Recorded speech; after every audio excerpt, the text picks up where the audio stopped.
ఒక మాట చెప్పమంటారా?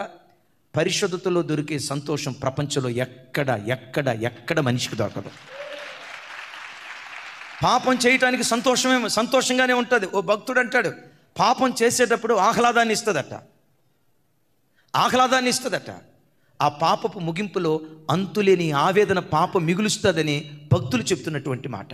నీ జీవితంలో పోతీఫర్ భార్య లాంటి వ్యక్తులు తారసపడినప్పుడు ఎక్కడ ప్రలోభాలకు లొంగకుండా యోసేపులాగా పాపానికి దూరంగా నువ్వు పారిపోతే నీ మీద దేవుని ప్రణాళిక యేసు నామం పేరిట నెరవేర్చబడును గాక.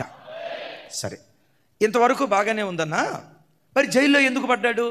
నేనంట, నీ జీవితంలో జైలు లాంటి కొన్ని బంధకాలు దేవుని ప్రణాళికలో భాగమే. ఇవన్నీ ఎందుకు జరిగాయో చెప్పంటారా?